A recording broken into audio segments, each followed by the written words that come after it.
I'm just gonna pull a hell or high water and rob a bunch of banks, and then use the money that I robbed from those banks to buy land from the bank, and then have the bank manage the trust. Andrew, that's in the podcast now. Yeah. Yeah, That's the cold I'm open. yeah, I'm describing my get rich quick scheme. Go out, buy a gun, and go to a bank.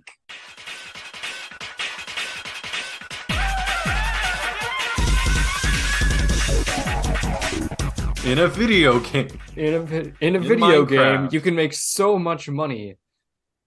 I gotta get the formalities out of the way. Episode 214 of the Voluntary Viewing podcast, recorded on February 15th, 2023, the day after Valentine's Day. Love is officially dead now. Andrew, why rob a bank when you could rob a train? Since trains suck now. Trains have gotten worse somehow. Yeah, I'm going to at gunpoint rob a cargo train full of chemicals. Yeah. I was being a little curt there. I was being a little flippant. Flippant was the word I was looking for. No, trains are better than ever. Technology of trains, super good. Fantastic. It's actually the people working those trains who have gotten screwed over repeatedly and document in a way that has been documented by Democrat-controlled Congress to have their striking efforts over safety concerns dismissed and downplayed. Yeah, no, there was a whole thing just a couple of weeks ago about this. Yeah. About they're like, these trains aren't safe. And then they said, we don't care. And now a small town in Ohio has been turned into a toxic waste dump. And I think the company responsible, offered a sum of money that's like $1,000 per individual in that community. It was originally $5. Yes. Yeah. These people, many of them unable to relocate, now have to relocate because all other animals and life that is not human is dying in that part of Ohio. I think it's East Palestine, if I'm correct. And yeah, just you wait. You say all the life that isn't human, just you wait. Yeah. All right. Well, had to vent about that a little bit. Now to move on to another topic that Ryan Holtz can hopefully guide us through. Ryan, have scientists determined what a holding penalty in an NFL football game, potentially at the highest level of that high level of sport, actually is? It's like scientists figuring out why ice is slippery. It's like they knew what it was, but they didn't really have any definitive hard scientific evidence. It's the I'll know it when I see it theory. Yeah. They know that a hold is when someone restricts the movement of a player in an illegal fashion before the ball is thrown, but they don't have scientific hard proof. And maybe one day in 300 years they'll finally be like, "Oh, yeah, no, it is that." Yeah. Okay, it's very tautological, where it's like, how do you define what this penalty is? Like, oh, when you restrict movement in a way that's illegal. Oh, what makes it illegal? Well, it becomes illegal when it breaks the rule. Well, when does it break the rule? Oh, when it is worthy of being a penalty. And now apparently the standard for holding being a penalty is an adult man seemingly lightly putting his hand on another adult man of the opposing team's tummy, and that's no good in the NFL. Can't do it. No, it's illegal. Restricting Patrick Mahomes from winning another Super Bowl and being the new face of the league now that Tom Brady is retired. 5-yard penalty, automatic first down. Yeah, we're gonna closing thoughts. Pretty good Super Bowl, except for those last like 3 or 4 minutes, which, oof, that penalty. Never gonna hear the end of that. Yeah, Tom Brady is actually retired. Maybe, like, it's hard for me Believe to it when take we it see it. Yeah. because who knows? Maybe the cards actually lined up this time, and this offseason he will be able to successfully buy a share of the Miami Dolphins, and then become their quarterback as a stunt. Maybe that'll happen again. Yeah. No, I will not believe it until he is not on a roster at the start of the 23-24 season. Gronk's retired twice. Yeah. And he is mulling returning to football again. So yeah, if he can do it, Tom Brady can fucking do it. We grew up with Brett Favre. We grew up with the OG unretirer. That man's retired as many times as he's quit Vicodin. Yeah, that's an OG Brett Favre burn. That's right. I was a Packers fan in the early aughts. I got receipts. And honestly, like, I kind of want Brady to not actually be retired, because for as annoying as Tom Brady's place in the NFL is now, him being a Fox commentator and having to listen to him, even if I only watch Packers games, like, what, 1 out of every 3, 1 out of every 4 weeks, that sounds much worse to me personally. He's just going to be an analyst, right? They're not putting him in the booth. No, he's going to be their number 1 color commentator guy. He's replacing Greg Olson next year. Oh, no. Yeah, they've asked Greg Olson how he feels about it, and he's like, shitty. It sucks.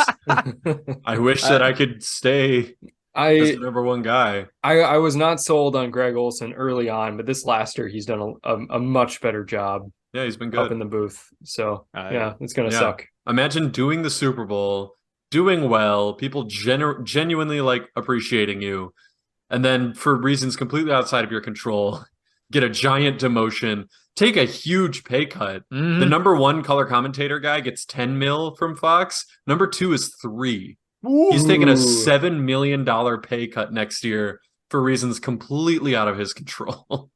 Fuck. So and I'm sure he's under contract for a while, so there's not a whole lot he can do about it. Yeah, no, like Amazon should absolutely pay him. Like there are some desperate people out there that would love a Greg Olson. Also, knowing what we know about Tom Brady's public persona and just his conceptions of reality, it's going to be day one. It's going to be day one. He's saying shit like, yeah, you know, that QB would have made that pass if he hadn't had a tomato in the past month. I want to see Tom Brady let himself go, because I don't think he lives by that lifestyle because that's what he wants. Like, that is a means to an end to play football at a high level at his age. So I really want to see what Tom Brady is like once he, I don't know, starts eating nightshades again. Maybe has a brewski. It's going to be the most divorced dad energy we have ever seen on TV. And I cannot wait for it. There was an MMA fight like a few weeks ago with Fedor Emelianenko, like the famous MMA fighter. That guy from Lord of the Rings? Yeah. He was somehow still fighting. He's like 43 or some shit, but it was like clearly going to be his last fight no matter what. And afterwards, they brought out a bunch of like MMA legends to like see him off as he like put his gloves down. And Chuck Liddell was there. And oh, fuck, dude. Chuck Liddell in 2023. My God, he did. He talk about letting yourself go. Like, damn. He like, I don't know. Let me see this guy. I don't know. You might have to type in Chuck Liddell 2023. Yeah, I did. I mean, I know who he is. I know who Chuck Liddell is. I looked terrifying. Up 2023. I'm not finding any. Yeah, none of them look too bad. One of them does. It says, "Does Chuck Liddell have CTE?" Where he clearly looks rough. But I don't know. Like, literally, Fedor like rubbed his belly when he saw me. He was like, "Hey, look at this guy." Oh no, Chuck! Ryan. Ryan, I was desperately hoping that you were going to end that sentence with, and then he fights them all one last time, boss rush style.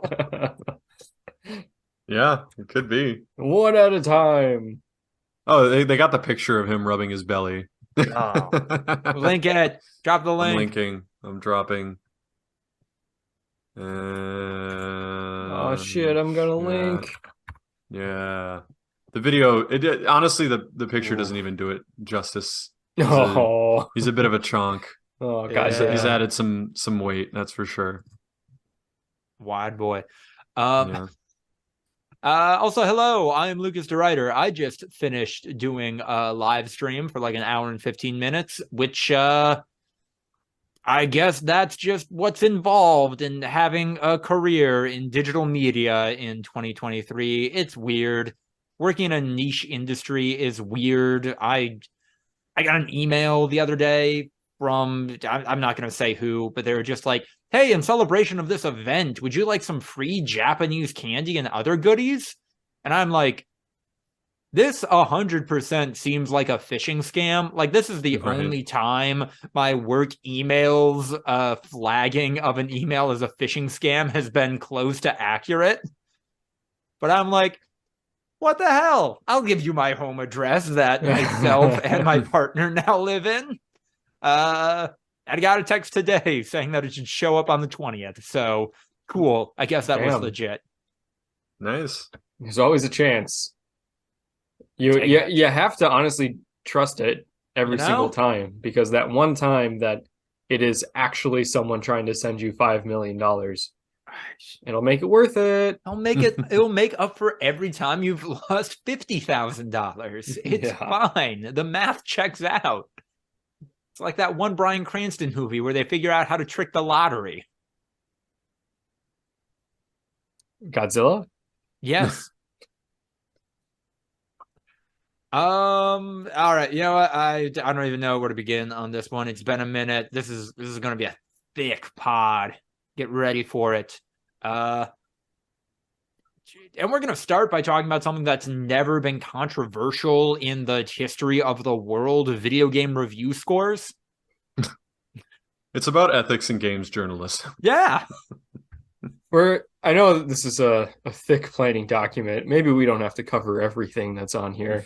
Andrew, we are thick with ethics in games journalism.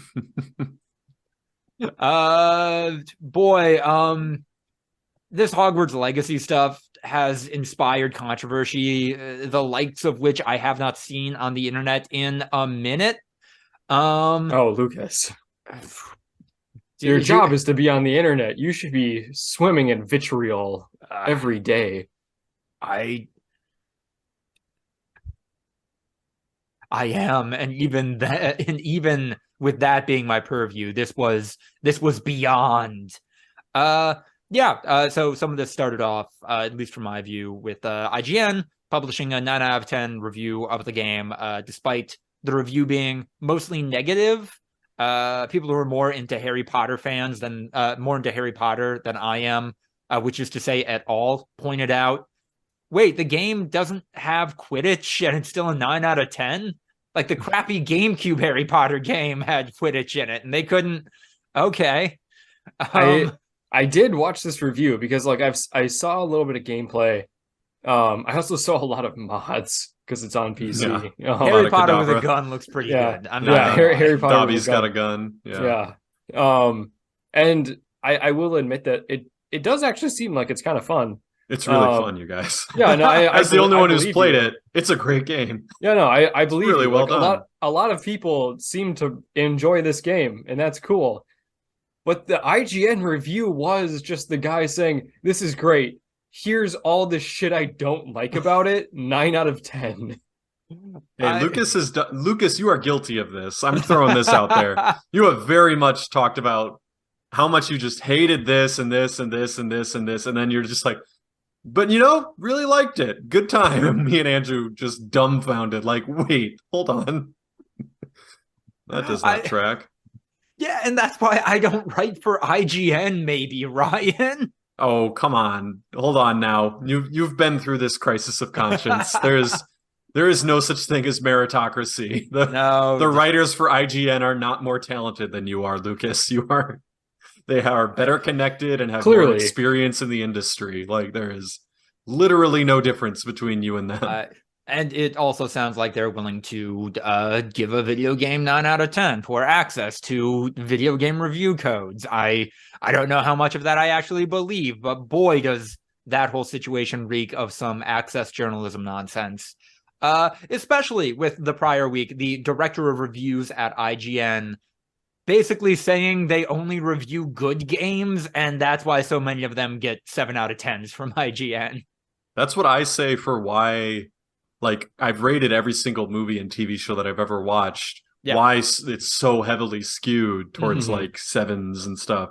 Yeah, because I watch good shit. I don't watch something if I think it's going to be bad. Yeah, we don't go out of our way to consume things that suck. And every once in a while, there's a thing that you want to see, and it turns out to not be good. Or like there's a thing that you see for whatever reason because someone else wanted to see it, or you see it as a gag, and then you go, "Oh yeah, that did suck."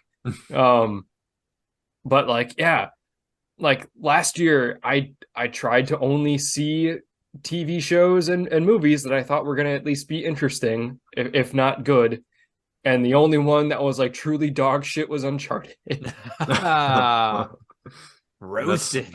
What was the game actually? Like the full title? The movie? Oh, no. You're talking about the movie. It was just Uncharted. Did IGN do a review of the Uncharted movie? Oh my god, they did. They had to have. They did, and they gave it 7 out of 10. Oh, did they really? Christ. That movie sucked ass. That was such a bad movie. I cannot believe they gave it a 7 out of 10. That tracks. That's why they give everything 7 out of 10.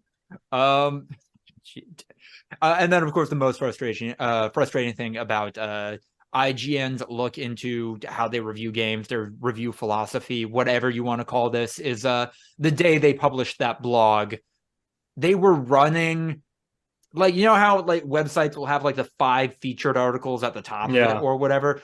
4 of those were about the most recent The Last of Us episode, which I'm not obviously I know how much work goes into reviewing a video game. It is much more than a single episode of a TV show. But be honest with your readers, like engage with them as though they are intelligent, because what kind of audience are you cultivating if you can't do that? There are SEO concerns. We get it. You can't review every Steam game. You can't even review like all the Steam games that just seem kind of interesting. You want to get clicks, IGN. Like every website on the internet wants to get clicks. The company I work for. It is their job. Yeah. And don't to not even pretend that is a factor in like what the discussions that are happening on the back end is just a deceitfulness and assuming the worst of your reading base that I do not care for as somebody who has occasionally written things that are only mostly bad on the internet. Yeah. I will say my experience with Hogwarts Legacy has been so overwhelmingly positive. No, the Hogwarts Legacy discourse has been so overwhelmingly positive online. I don't know. I'm in such a different sphere than you. I've never seen anything negative about the game. Okay. Is this a single player game? Yeah. I was very much under the impression that this was like an MMO until it came out, and then I just saw people playing it on their own. Full blown RPG. Like, yeah, no, I thought it was MMO RPG. Yeah, no. Just RPG. I thought it was like an online multiplayer game. Interesting. Full role playing, baby. You got quests up the wazoo, giant open world. You can just run around and do crazy shit. You can learn Avada Kedavra. You just can't use it against students in the way that they do with all the PC mods and everything. So many kids die in the original Harry Potter media. Like, come on. Keep that in the game. Not that many kids. Not that many kids. And also, I don't think they usually die from the killing curse. There's something brutal about striking a kid down with a Avada Kedavra. What's his name? Didn't Batman die from Avada Kedavra? Batman. Oh, Robert Pattinson. Yeah. Yes, he did. Okay. Oh, well, yeah, but that was like a huge fucking thing. Like that Yeah, wasn't that was just the fourth movie. That was the fourth Yeah. book. That was the first time someone died. that wasn't like a just random one-off. Like, oh yeah, a lot of people are dying, no big deal. That was like the whole point was that he died. That whole book led to the fact that he died. Yeah, they basically wrote a whole book to show you that there are consequences in this universe. Yeah, for the That's first time interesting. ever. What house is your character in, Ryan? Oh, Ravenclaw. Okay, fair. Me and Angel are playing it together, so Okay. we're both in Ravenclaw, and obviously we sorted ourselves into Ravenclaw. It's my understanding that this is taking place a couple centuries prior to our own in the Harry Potter universe. What's the world building like? Do we finally know what kind of drugs the kids at Hogwarts are doing? They have just toilets. opium. No, they don't. Yeah, they do. No, plumbing was invented, so the wizards aren't shitting themselves and wishing it away or whatever the fuck. That's not like that's not like the L3 button. Shit your pants and then make it go away. There is like a spell that you do pretty much constantly, Revelio, so that it helps you like see through walls and you can see like chests and stuff that you can loot or whatever. So you kind of use it a lot. And that would be kind of the like wish away all the piss and shit. Like just press this button. I don't know. Okay. No, the developers of the game have gone out of their way to like be like, look, we're not guys, we're not JK Rowling, like calm down. Like they use they them as much as they can. They were very careful about like how you assign your character, and like anyone can have any hairstyle, anyone can choose to identify as a witch or as a wizard. You can choose your own voice. Like they were very careful about like making sure like, no guys, trust us, we know don't we're not down with that shit, but at the same time we were hired to make a game in this universe, so it's kind of like there's no chance we're gonna fully escape it. I do just want to note there are one or two controversies that I've seen related to the game outside of J.K. Rowling. Like the goblins in the Harry Potter universe have been accused of being anti-Semitic caricatures or drawing upon that iconography. It's my understanding that that's kind of present here, and I also know that a big like alt-right voice actor, his name escapes me, but he famously was in the Dragon Age games, is voicing a couple of characters or doing background voices in Hogwarts Legacy. So other side of the coin on that one, but that's again as much commentary as I can offer without having played the game. Yeah.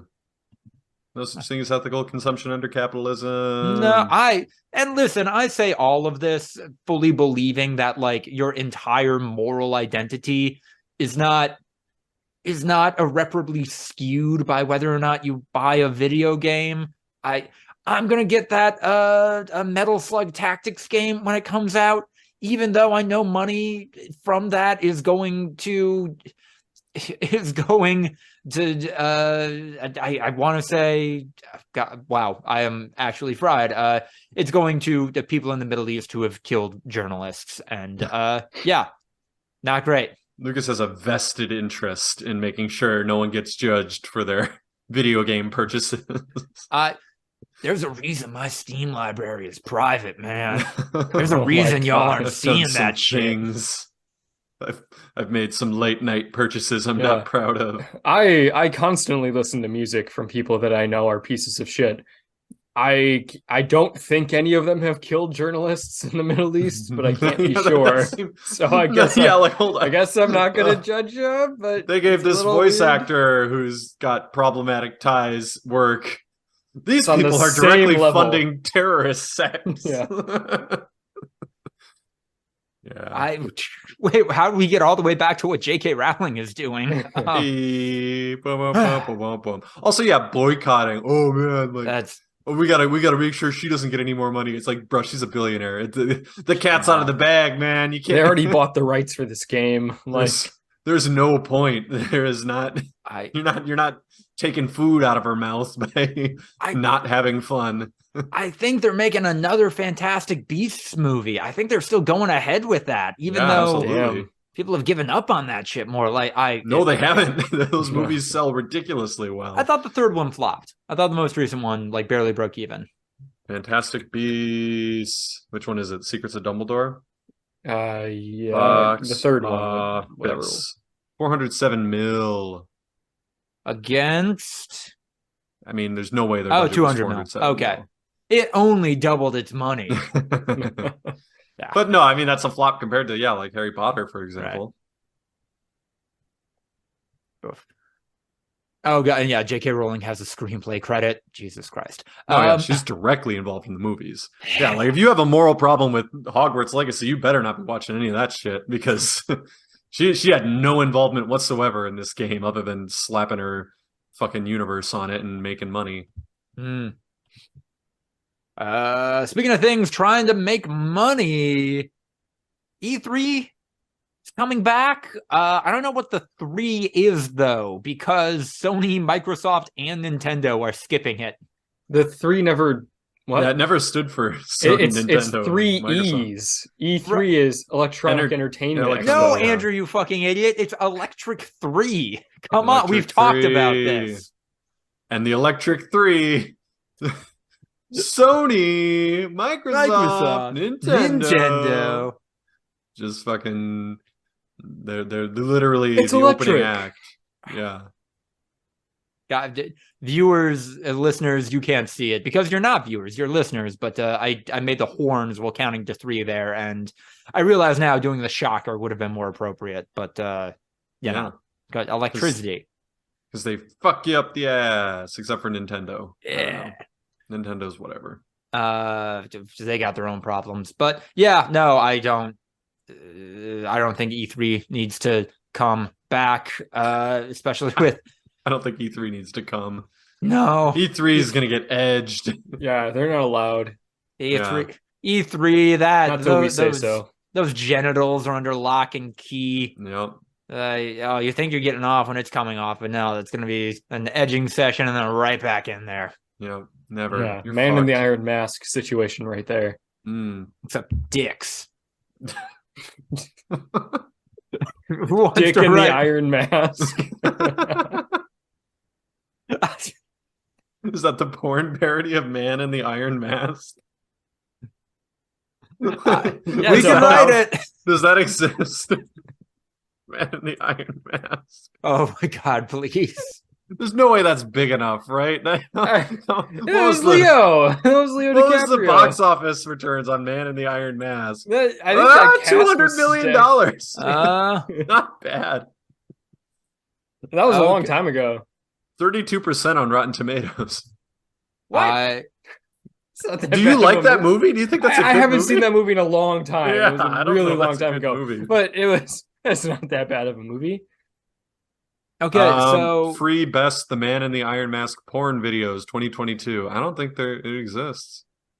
I was about to say Pornhub returned Man in the Iron Mask sex scene porn videos, but none of those seem to be related to that IP. No, they didn't do it. Damn. Hmm. No, nothing. Oh, what? X-Hamster has a lady in the Iron Mask. That might be completely unrelated if I had to guess. It seems like it. Wait, no, there is a movie called Lady in the Iron Mask. Ooh. Hold on. Yeah, it's an adult movie. Okay. The King of France has 2 twin daughters, Madeline, well-mannered and virginal, and Jacqueline, perverse and sexually obsessed. That's pretty close to the plot of Man in the Iron Mask. Wait, when did Man in the Iron Mask come out? Was it 1997? 1998. Lady in the Iron Mask came out in 1998. Well, okay, the book came out like 300 years ago. Right. Right. But they came out the same year? I think that this is a porn parody of Man in the Iron Mask. Wow. Good. We found it. Yeah. It exists. starring Anita Blonde and Wanda Curtis. I Need a Blonde. That's a really good porn name. Holy Anita shit. Blonde. It's also Italian. It's the actual title is Anita e la Machera di Ferro. All right. Shout outs to her. Yeah. Wherever she is nowadays. Boy, we were talking about porn. So of course the easiest transition from there is talking about the Nintendo Direct that happened last Thursday. There was a cold open for Pikmin 4. It's out July 21st. There's a dog now. There's a weird alien dog. He seems like a very good boy. Nice. Also, I discovered this live. If there was any indication that Twitter as a platform is dying, it broke.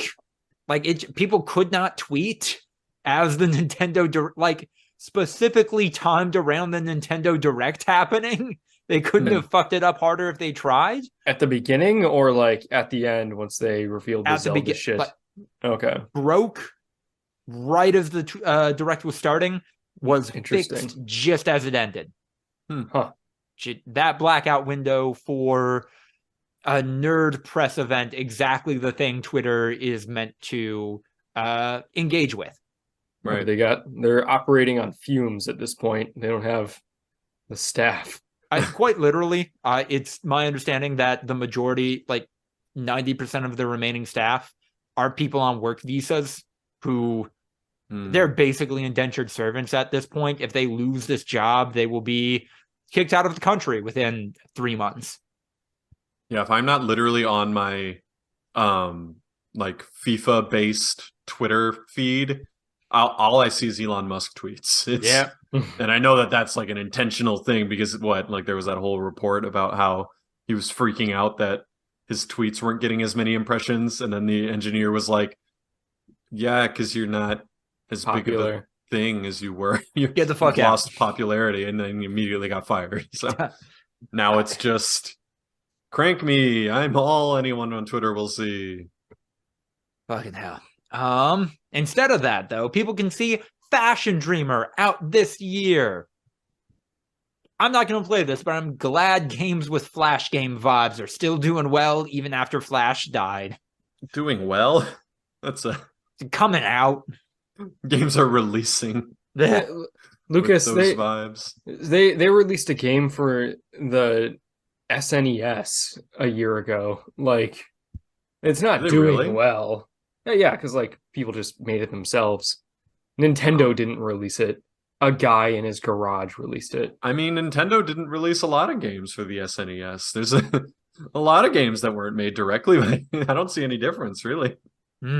Same thing as a publisher going crazy and making a game for us all. There's a Tron Identity game. I don't know why people are still trying to make Tron happen. Ghost Trick Phantom Detective Remaster. I had not played that DS game. I've heard nothing but good things about it and might try to catch the remaster. Splatoon 3 DLC. Fire Emblem Engage DLC. I'm actually weirdly conflicted about this playing through Engage because they're not adding more story content. They're not adding more. They're adding limited missions, but not like significant. But they are adding fundamentally elements to the game that make it easier. And they're I'm adding like, emblems. Yeah, more emblems.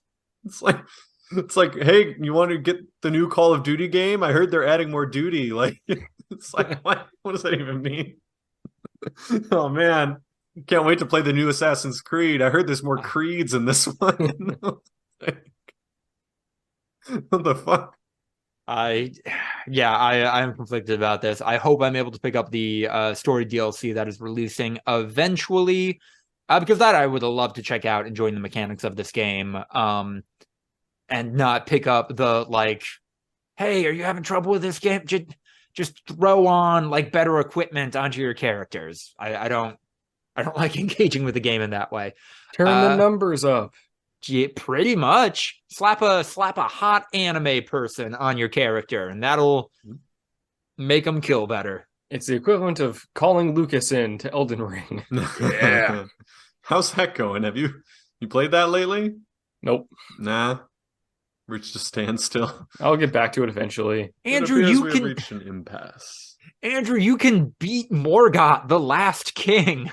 You can do it. I believe in you. Yeah, I know I can. But I don't have the motivation to do it right now. I'm doing other shit. Wow. I'm busy. Okay. Hey, Lucas, you're the one that bought me like 8 fucking video games. I gotta play those at some point. Actually, wait, isn't Resident Evil 4 out again like next month? I think it's in May. Oh. Or maybe April. I'm not sure. Yeah. Soon. And then Zelda comes out. Yeah. We'll get to Zelda. Sexdecapath Traveler has a demo out. That's coming later this month, I think. Sexdecapath Traveler. Yeah, the actual title. That's the worst name I've ever heard. It's better than Octopath Traveler 2. Is it? Yeah. You're the one that talked about how PlayStation was so ahead of the game because they just put numbers in sequential order after their console. Andrew, I'm referencing a bit we did previously on this podcast. Get it I together. don't remember it. Get it together. Wow. Bush League. Gall. They remastered the Katamari games. Eterian Odyssey Origins Collection. These games from like the mid-aughts are releasing for $80 collectively. They also seem addicting to people with my brain chemistry specifically, so I'm going to be skipping those. Advanced War 1+2 Reboot Camp is finally out in April. Watch out, world. Something bad's going to happen there, as is tradition. Kirby Remaster, a bunch of Game Boy games and Game Boy Advance games coming to Nintendo Switch Online and the paid expansion pack. Guys, Tetris is going to be on Switch. There's no way that it's not. Now it's definitely going to be. Oh, You're going to have as a backup, Ryan? As a backup, if like the 5 other ways to play Tetris fail, we got this way to play Tetris on the Nintendo Switch. The OG. You can play Tetris 99 or whatever, right? Or no? Yeah. Yeah. Isn't That's that free. Tetris? Yeah.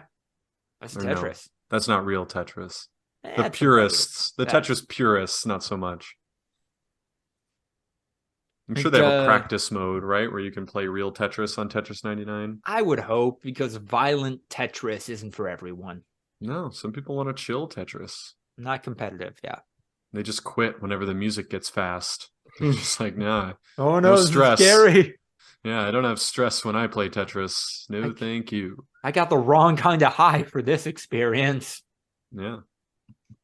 Metroid Prime Remaster, stealth dropped, physical version out on the 22nd of this month. More Master Detective Archives Rain Code from the team that made Danganronpa. No dragons in that game. Out at the end of June. Remasters of Baten Kaitos games. I have never heard of these. Nerds on the internet are freaking out. This is a war game with cards. I'm excited about it. I'm going to be checking this out. Fantasy Lucas Life. loves his cards. I love my card games. I love doing weird shit with cards. Fantasy Life I, The Girl Who Steals Time, out this year. This was a favorite 3DS game for a lot of people, finally getting a sequel. New Professor Layton. More Mario Kart 8 DLC. That game came out. Too much DLC. That game came out when we were in high school. Jesus. Yeah. And people make fun of GTA 5. Right? That also came out while we were in high school. Yeah. We old. And then, yeah, the Big Daddy. New trailer, The Legend of Zelda, Tears of the Kingdom. Still not totally clear what's going on, but kind of seems like Ganondorf is voiced by Jotaro Kujo himself, Matt Mercer, and that's all he is known for. Yeah. That's the guy from Critical Role. That's the guy from JoJo's Bizarre Adventure, I think you mean. There's a Galdang Gliok Glock. Glock? There's a Leon? Glock. Oh, shit. The Zelda that reveal. There's just a fucking G17 with a drum mag. Yeah. On the, now on for the most bridge. powerful spell of all. gun. Fully automatic Yeah. fire. Oh, God, that Hydra has a gun. Yeah. Yeah, no, I rewatched the trailer, and yeah, there's a Hydra monster on a bridge. With a Glock. With a Glock. gun. Look out. The zombie skeleton re-dead enemies are back. They had appeared in a couple of Zelda titles. Old enemies like boblins, bokoblins have new designs and presumably new attacks, maybe. Impona is there, which a lot of people were talking about the horse in that trailer as being Impona, which would be weird since horse capturing was a big part of the first game. Like giant Lego monsters, weird flying monsters that I think are Aikman from Zelda 2. I think I need to play Zelda 2, The Adventure of Link, before Tears of the Kingdom to get the full experience of Tears of the Kingdom. Right. No, that's just no. Everyone knows that. Absolutely. Come on.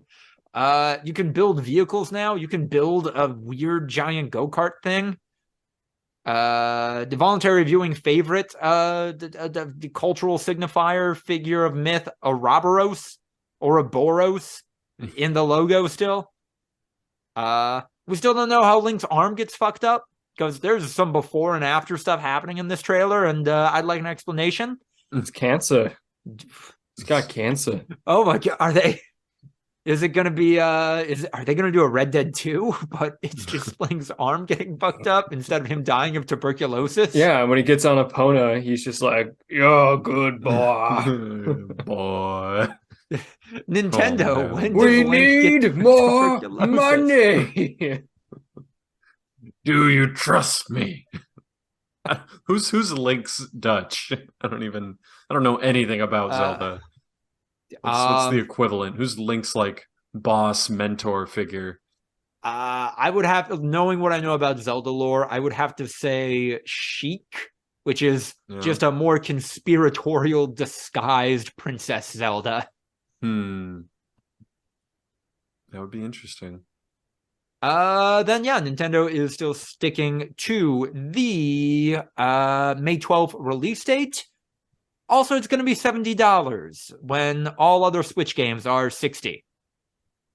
Not for long. Yeah, like other AAA games right now are $70. Yeah. Some game had to be the first to be 70. Yeah, Lucas, I basically paid $300 to play Zelda Breath of the Wild because I bought a Switch for basically that game and that game only. And I have subsequently bought a couple of other games for it since.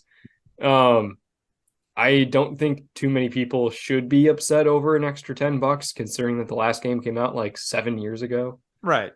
So when you get Tears of the Kingdom, it's actually going to cut down on the cost that you paid total for Legend of Zelda games. Yeah. Because it's going to average out and really cut that cost down. And this is coming from someone that could not give a shit about the previous Zelda games. I had one Zelda game before Breath of the Wild, and it was Legend of Zelda: A Link to the Past on my Game Boy, and I never finished it. Yeah. Other than that, my only other experience with Zelda was watching you play it on the Wii in college. That's right. You watched me play Hyrule Warriors. I watched you play 3 Zelda games in college. What are you guys doing in that room? God damn. I was studying and Lucas played Zelda and I'd watch over my book. I would pretend to read and instead watch my roommate play video games. Occasionally, both of us would bring over different kinds of strange women for terrible makeout sessions, but like that's about it. Different kinds of strange women, That as was in all each Lucas. of you, or I didn't bring any strange women back. All my women were perfectly normal. Oh, okay. All those women. There is a degree of baggage we cannot unpack in public right now. Oh boy. It was referenced during my not bachelor speech, best man speech. This is a new pants story. Yeah. This will be talked about when we hit a certain Patreon stretch goal. I will say I have seen people talking online. Hey, living under late stage capitalism, like Nintendo might be charging $70 for this because they think they can get away with it. But also in terms of data, this is the biggest Switch game to ever release. So it is entirely possible that they have to print special Nintendo Switch cartridges that are able to hold the 18 gigabytes that comprise Tears of the Kingdom. That's so small. Right. It's so small compared to other regular games. Yeah. Hogwarts Legacy was like 96 gigs. Which just reminded me that it is bogus that Activision Blizzard was ever like, yeah, we're going to get Call of Duty on Nintendo again. And like, how? Yeah, no, you ain't. You can't fit that on the chips that they use to play the games. Unless Activision bankrolls adding 6 megabytes of or 6 gigs of RAM onto the Switch, you're not playing Call of Duty on that shit. Well, you can use just a regular micro SD card as an expansion, right? Yes. I think they make 128 gig micro SDs, so you can. In theory, you could at least store the one game. You could store the game, but I guess you could do what some games do and have multiple chips to install the game onto the console. Yeah, or just download it whole hog from the Nintendo eShop. No, the issue isn't the storage space. The issue is the storage space on the medium that delivers the game, not the thing you play the game on. And then also you can download Switch games from the internet. Yeah, that's true. You don't need a disc. But the processing power of the Switch is not. This 18 gigabyte game is pushing the limits of what the Switch can handle, and it's probably going to encounter some problems along the way. And it is a quarter of the size of a regular AAA game that releases on anything else. It really does seem like, hey, once the release cycle of Tears of the Kingdom is finished, that's when we're getting the next Nintendo console. They just can't keep doing it. They just can't keep stretching this boy out this far. Yeah. Bounced around a little bit in the doc, but there's been more weird Activision Blizzard stuff. The UK Regulatory Committee, which I think only exists because of Brexit.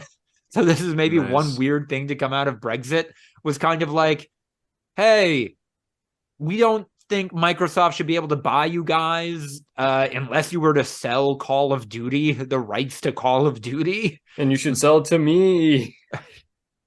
Which, that seems like it is stalled out abroad, at least. Obviously, there are ways around this. There are quite a few pieces of media that internationally are owned or distributed by what's functionally a shell company. So we'll see if that actually happens.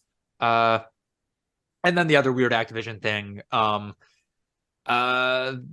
Activision admits no wrongdoing regarding the mishandling of internal misconduct and sexual harassment situations. They'll still pay the SEC $35 million for the lulls, I guess. Why not? You know? I don't see any problem with that. They're about to get Microsoft money, potentially. Do we care about James Gunn and his new direction for the DCEU? I didn't see much about it. All right. I completely gave up on the Marvel Cinematic Universe. I'm definitely not going to get into a different superhero cinematic universe. But there are 2 Ezra Millers running around in the Flash trailer. Hawaii is scared. Yeah. No, there are 2 of them. And this is another long-running bit that I'm just continuing. There are more anime girl figures of Transformers. They got the one for Bumblebee right. That is the energy of Bumblebee as a character, as be the judge of represented by that. that anime girl. Is it? I don't know what that means. You don't think Because so? she's yellow? Quirky, a little sportier than the other ones. What the fuck, dude? Oh, these replies. Don't look at the replies. Oh no. Oh, the top one's a zoom in on the armpit. Oh Yeah. no. Yeah, we gotta get this fucking vaccine. Yeah, the vaccine is sodium pentothal. Just fucking melt my brain. That's all we can do. Boy, there are a lot of this tweet is not available under this tweet. Yeah, I can't imagine why. Oh, why? Oh God, I forgot Twitter is like you can pay to promote tweets under tweets now. There's just nonsense in here. Oof. And we talked about Tom Brady retiring, so now it was time to go into the breakouts. Andrew, I mean, I guess, like, okay, yeah, one other thing Matt Mercer's done. Vox Machina, how's that? How's season 2? It was pretty good. I mean, like, I have enjoyed this series so far. I've watched the first 2 seasons in pretty short order. They release episodes on Friday, 3 episodes at a time, and I think last week was when. How long are the episodes? Like 20 minutes. Oh, all right, fair. So, like, 12 episode seasons released over the course of 4 weeks. And like, it's good. I enjoy it. The thing is that this show is definitely at its best when it's being silly, because the characters are wacky and the situations that they put themselves in are funny, and there's just like a lot of good jokey shit going on. But it really wants to take itself seriously a lot of the time. And it's like, when it takes itself seriously, it doesn't like suck ass or anything, but it's just like, this is not what makes the show good. And it's been doing it a lot this season. Like it is now a drama, an animated D&D drama that just also has some funny shit going on. And I don't know. I didn't care for that. I still enjoyed it. Like, it was a good story and like good characters, but that's not why I'm watching it. Right. It's like not good enough. I don't know. It's not like top tier drama. It's not going to compete with those kinds of shows. So I would rather it just kind of went farther into the stuff that made it good. I think from my limited understanding of D&D live campaigns like that, that's a weirdly common occurrence in following seasons where people misinterpret people's creators misinterpret people's affection or appreciation for certain characters as a justification for adding them, trying to add more depth to them. Spoilers incoming for Fantasy High, College Humor's Fantasy High.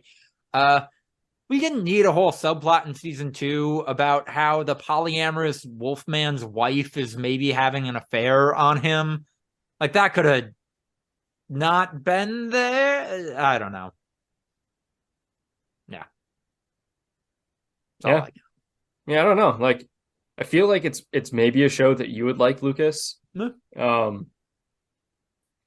yeah, there's just a lot of moments where it's like, oh, and the heroes are downtrodden and they look at each other, and with the power of friendship they realize their purpose, blah, blah, blah, blah, blah, blah. And it's like, I don't know, man. Just bring back the anal beads.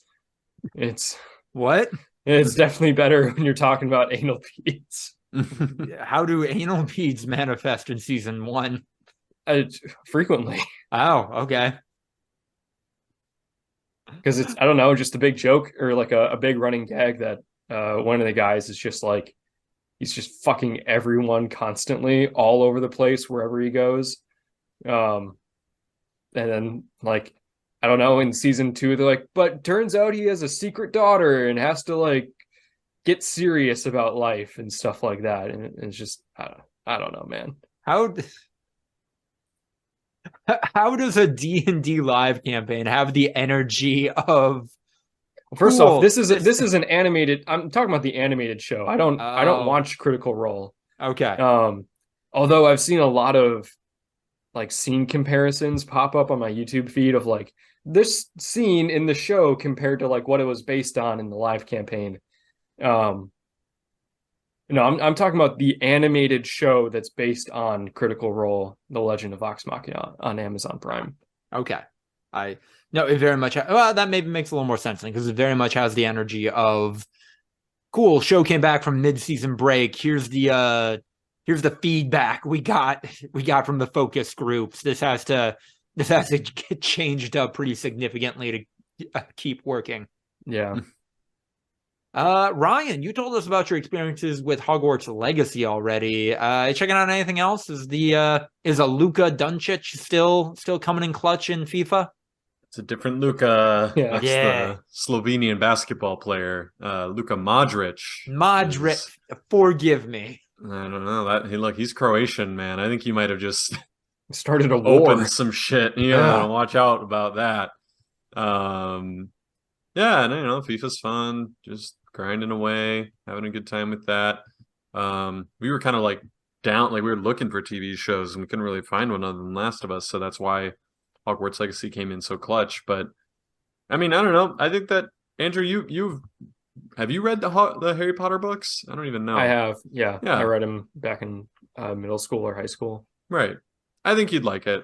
I think it's worth playing and getting, and it's fun and very good game overall. Like there's something unique about, and I, as someone who didn't even really watch the Harry Potter movies until like college, it's cool. It's a unique experience that I don't think any other video game has captured like a cinematic universe quite as well. And granted, I haven't played much of the Lord of the Rings, but I highly doubt that they just nailed it as hard as Hogwarts Legacy has. So, yeah. I mean, Fire Emblem Engage captures the multiverse of a video game series pretty well. What video game series is that? Fire Emblem. Interesting. Fire Emblem really captures that experience that you had of, you're playing Fire Emblem. And really puts you back in that headspace of the first time you played a video game called Fire Emblem. not even your first Fire Emblem game. It just captures that feeling of when you started playing this Fire Emblem game. I was 2/3 of the way through the game and I thought, wow, this really captures what it felt like to first play this game that I'm playing currently. I got the emblem from the first Fire Emblem game I played, Lucina.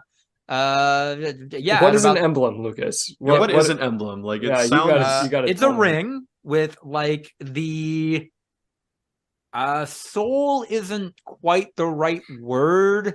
Because I'm pretty sure they're still out there in their own universe doing their own thing. Let's go with essence. The essence, the avatar of a notable character from previous Fire Emblem games.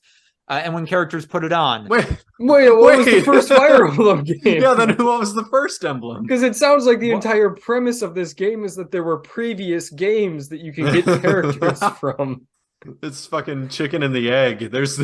There's no origin. Wait, there was always Fire Emblem? Always has been. I have not found a Fire Emblem yet. That might not be in this game.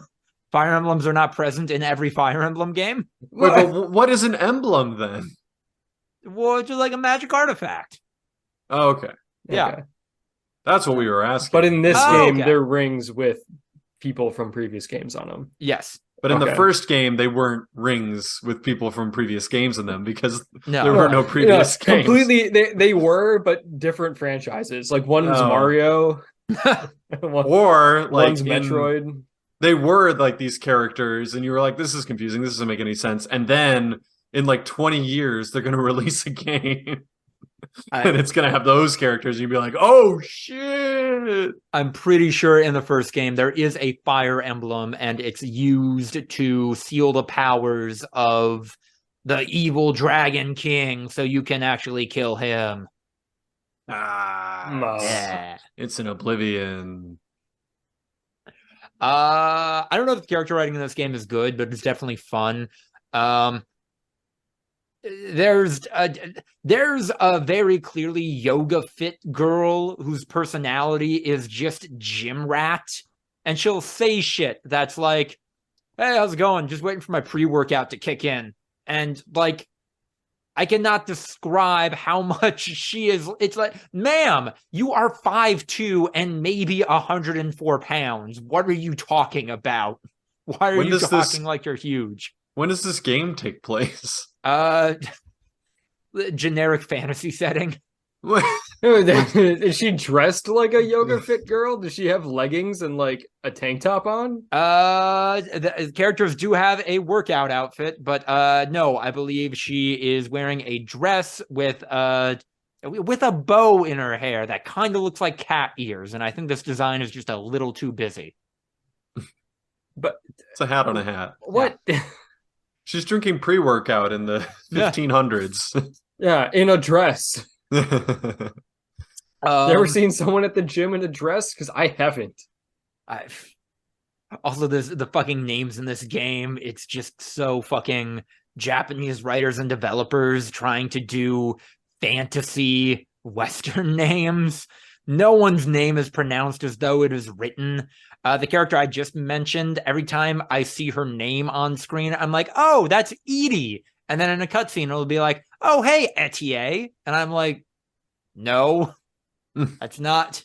Why isn't your name written like that if it's pronounced like that? Similar situation. There's a character in this. I think her name should be Chol. Chloe. No way at the end of it, but nope. Also, yeah, one of the kings in this game is just Robert Baratheon, but in the an story open is field. Yep. No, he says something like that. He's like, well, they're invading us, so we gotta go challenge them in an open field. Let's go. He is super stoked to just do war, and everyone's cool with it. The story is cool with it. I'm just going to put on my Game of Thrones nerd hat and say that Robert Baratheon did not want to meet the Dothraki horde in an open field. That was the whole point. He was terrified of them in an open field. Yeah, that's why he wanted to assassinate Daenerys. He's like, we can't let it get to that point. He wanted some underhanded tactics to avoid war. Now that he is old, he's a little chicken shit. Oh, but with how strong he was, he would have I was strong then. They never tell you how they shit themselves. Yeah. Never. If you give 26-year-old Bobby B a fucking hammer, revolutions get done, man. Kingdoms fall. It's wild. But no, yeah, that character it got brainwashed. We had to kill him. And I love that the mechanics in this game allow me to create a situation where his two kids can kill their dad, and it's I don't know. He succumbed to madness. Exactly, yeah. He was, and unfortunately, he succumbed to madness, and he had to be poisoned by his enemies. It's really unfortunate. Yeah. But no, yeah, I like that when the game's mechanics allow me to like contribute to the narrative. Ryan, you had a point? Oh, I don't know. We were watching Game of Thrones recently. Do you guys remember? It was a short-lived meme because the show ended up sucking. Sir 20 of House Goodmen. Yeah. We were watching the episode where Stannis burns his daughter to death, and Rams when it cuts to Rams and he's like, "Oh, I don't need an army.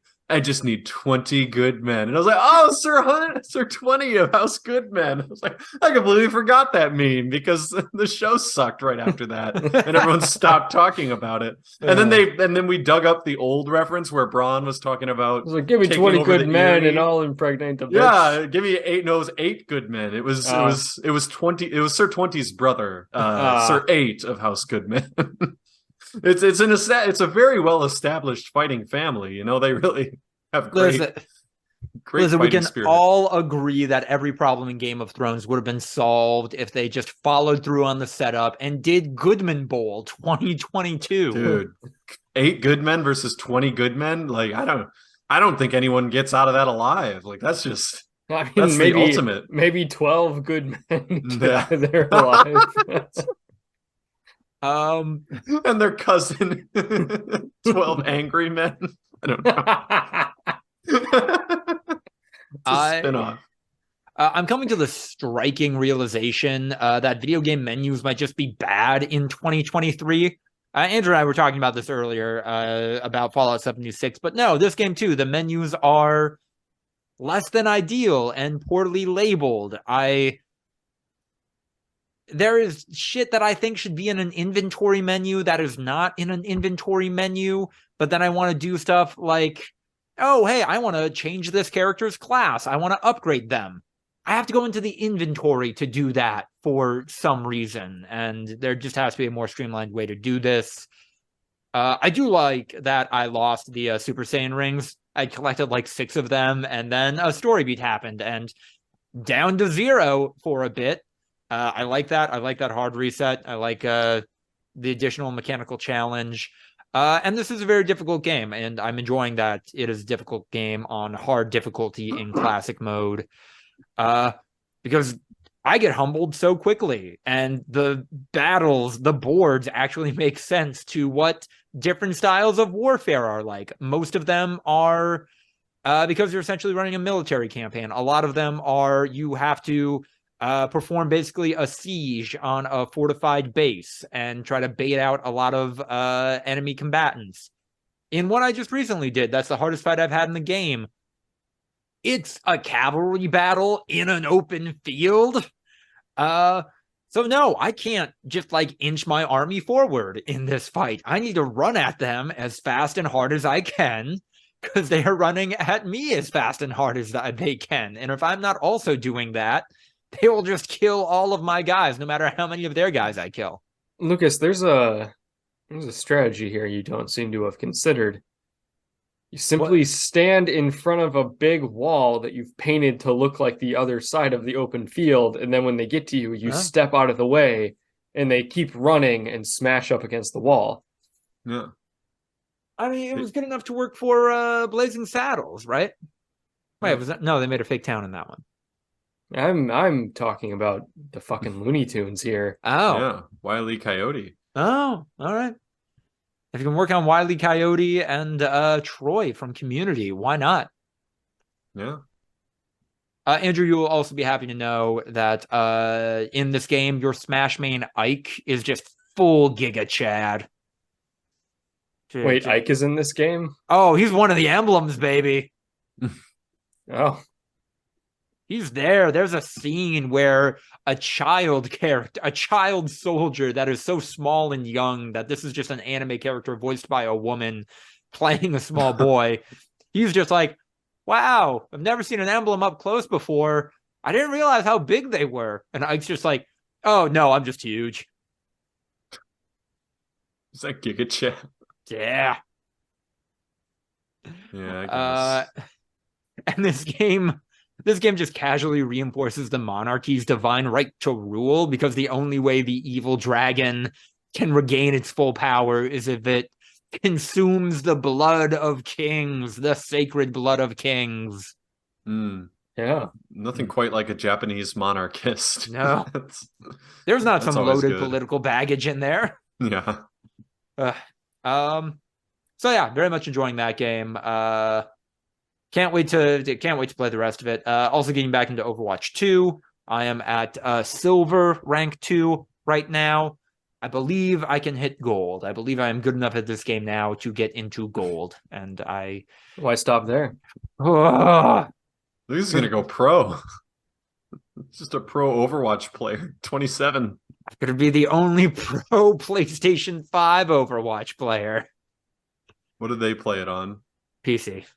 Ah, really? That's interesting.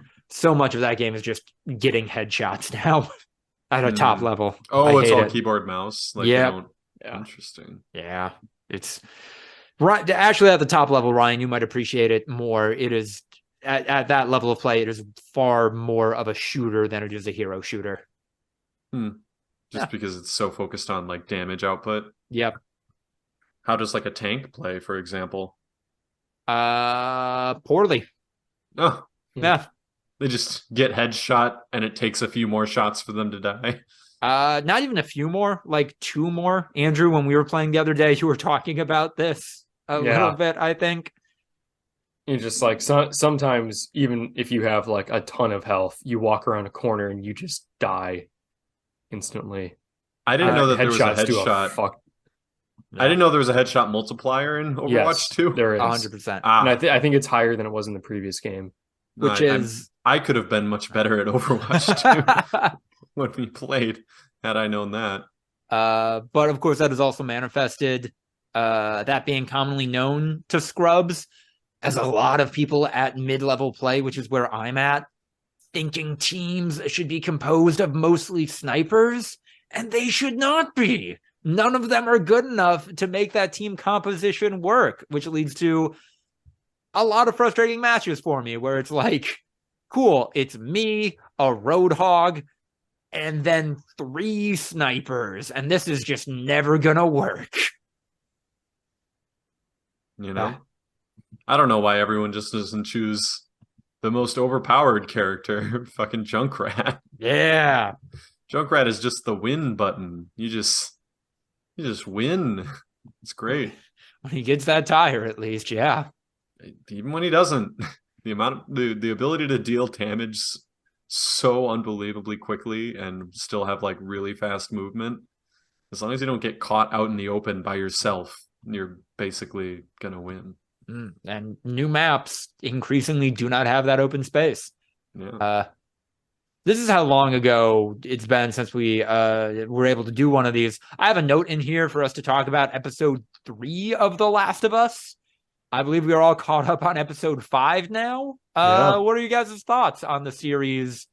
I forget if they're doing 8 or 10 episodes, but we are 9. at the very 9? Yeah, 9. 9. Halfway through it, and then some. Yeah. Still good. I mean, still real good. Oh, they got that bloater. The exact right amount of chonk. Big scary boy. Yeah. He's just a big lad.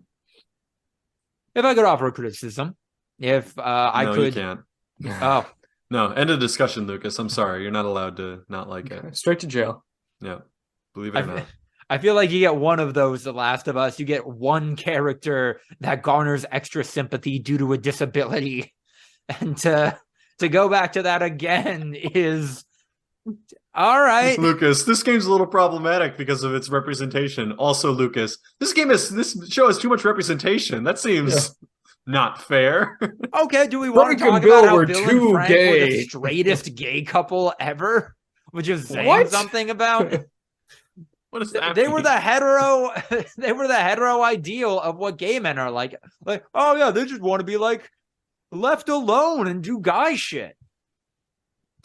That's not true. What does this take? Frank actively sought out companionship with other people. And Frank was like, yeah, I want to like put the live a boutique life together and like have fun food and make friends and wear fun outfits and smell nice. And they say that. They say like, yeah, let's make friends. We only see him talking to Joel and Tess.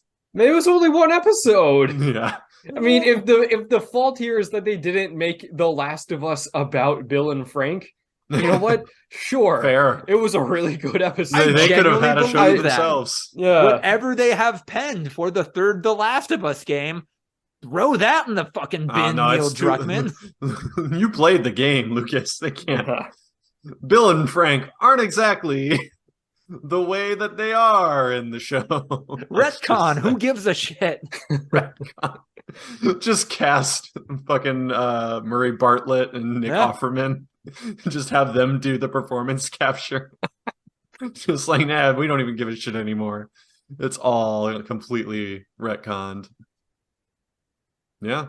Why not? Yeah, and then like a completely different kind of story, in episode 4 and 5. Still really good. It's not Pittsburgh, it's Kansas City. Which makes more sense. I always thought that it was a little weird that they were like, yeah, halfway through the game they're in Pittsburgh, and then the next time we see them they're in Wyoming. All the way across the country. They walked across the whole fucking country in like 2 months. Yeah, the truck really didn't do all that much in the grand scheme of things. Yeah, They no, really they had to in the game walk they most of drove the it. truck for like 2 hours. Yeah. I will also say that I think an interesting change in the Last of Us TV show versus the game is that I kind of think they're setting up some of the themes present in the game, The Last of Us 2, quite a bit better. It seems like the show is spending a lot of time focusing on characters' relationship to violence, what that means, what that says about humanity, what that says about society, and Bella Ramsey is the performer playing Ellie, right? Yeah. Yeah. Bella Ramsey does a good job making Ellie seem like a little freak who can't wait to kill, if not people, weird mushroom zombie people. Yeah. And then just like be appropriately fucked up when it actually happens. Yeah. Yeah. No, they're definitely setting up the themes more. I don't Right. I don't know how they're gonna do it, I'll be honest, but we're gonna definitely see how that gets pulled off. Mhm. I do think I appreciate the appreciation that they have for violence and how it is completely processed differently in a TV show versus a video game. Because And in a at this video point, game, Joel hasn't killed 300 raiders. right, Right. yeah, you've killed so many people that it becomes noise in the game. They are obstacles, they are problems. It's The Last of Us is kind of a puzzle game where the puzzles are how you kill these people. Like it's not so much like an action, like, oh, you gotta be quick on the trigger, and it's more just like, how do you use this limited ammunition and resources to properly kill these people? Like, It's And not also that there's a far off from sniper a game. overhead. Yeah. yeah. It's not that far off from a game like Super Hot, where Oh, like you have to like plan your movements and that kind of thing, just in a different format. But Yeah. yeah, in this show they have to be like, how do we show how do we get the character across, and not have him be a murderous psychopath? what? No, what if we make the people that they're killing like what conservatives think Antifa actually is? That'll be fine then. Like that'll garner sympathy to the characters we care about. I thought that the revolutionaries were kind of an interesting thing. I don't think that they fully pulled it off, but I think that the revolutionaries themselves had no real problematic elements to them, other than like the leader was the one that, like, admittedly was a dark, flawed person, and like the actual revolution was motivated pretty much by purity of heart, and there was nothing inherently bad about them. Like, Brian didn't really do anything I out of fucking the ordinary for the apocalypse. I fucking knew that dude was a jobber the second I saw him, though. That fucking dumbass beard, the tactical clothes. No, That's not the leader. Wait, are you talking about fucking, what's his name? God, what is his name? Wasn't Yeah, it Perry or Yeah, Perry. Yeah, You're talking yeah. about Perry's not the leader. It's Oh, fucking okay. What's her name? Kathleen? Kathleen. Yeah, Yes. she's the leader. He's just a fucking stooge. No, I knew it was a job. I have two thoughts on that. First off, I'm thrilled that Melanie Linsky is still getting more work. Good for her. Better project, I think, than Don't Look Up at the end of the day, but we can disagree about that later. No, the second she gave her, well, maybe this kid was supposed to die speech, I'm like, okay, this is getting a little cartoony now. I'm a little out of this. I don't know. I can see it. Like, random kids die all the time in the apocalypse. Fucking revolutionary leaders who might actually make the world a better place aren't supposed to die. Like, that's not how this is supposed to work. Like, I think she's lamenting the fact that, an actual force for good was taken away. And yeah, again, they're obviously just setting up the second game with that. Like, this person who was going to change the world and make it a better place was taken away unjustly for the sake of nothing. Like the kid had leukemia. Like, let's be honest, you got leukemia in the apocalypse, you probably are going to have a shortened lifespan at the end of the day, even if there's some sort of medicine that you can take. Like, I don't know. I think that it was literally just more of like you really gave up everything just for, an inherently selfish reason. So, but yeah, like morals in the apocalypse, huh? They're a little bit different. Can Things a little bit different up here. Can the zombies only navigate via sound? The ones clickers. the ones that have had the fungus burst through their brains. Okay. Because they don't the have runners, eyes. the recently infected can still see and shit. Okay. I got the implication in that final shot of episode 5 that if Ellie hadn't touched, I forget the kid's name, and I'm sorry about that. Like if she hadn't triggered him because he was deaf, then it's because he's deaf. Yeah. Right. The fungus didn't make him be able to hear. Right. Which I do think is kind of an incongruity because of the old woman in the first episode. They made a big point about how like it fixed her. Like now she's able to run around and do shit. And it's like, okay, so in theory it'd fix him too, I guess. I don't know. Yeah. Because that is a necessary thing to have as a zombie, being able to hear shit. It's very important. So I know that Craig Mazin in the podcast was like, oh, it's a sign that he's still in there. That was his core question, was like, are you still there? And I was like, I know you're the creator, so that's how you wrote it, but I don't think that came through. Is applicable there. But all right, that is the Last of Us TV show halfway through. We're running a little long, so super quick shout out. 2 chapters of Chainsaw Man. Hey, women being down bad in media and making it everyone else's problem. That's refreshing. That's progressive. Good job, Chainsaw Man. That's not how I read it, but you know what? That's fair. I didn't know how else to. I don't know. For one, I just appreciated one of the most sexually charged jump scares I've seen in media in a while. And then also her justification for being stood up after the fact was appropriately rambly and that of a jilted teenagers. True. Yeah. True to life. Do we got anything else to talk about? Do we got anything else to shout out? I don't think so, no. All right. Well, then, this has been episode 214 of the Voluntary Viewing Podcast, which will almost certainly be titled Dobby with a Gun. If you like what you heard, like, comment, subscribe, etc., check us out on Instagram, YouTube, and TikTok for highlight clips. ActBlue link in the description. Support us on Patreon to join the likes of Tiffany Cole, Sucky Badger, and Sensual Richard Nixon. Email us your questions, business opportunities, voluntaryviewing@gmail.com. Follow us on Twitter for as long as you're able to at V2_podcast. Follow me on Twitter at LucasDeWriter.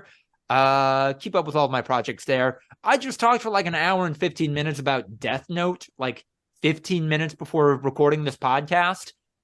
That was a delightful time. I'm not going to compare it to this time because that wouldn't be fair to anyone. But yeah, go check that out. That bot is going to live on Twitch in perpetuity. And any support there directly goes to me being, I don't know, validated at my day job.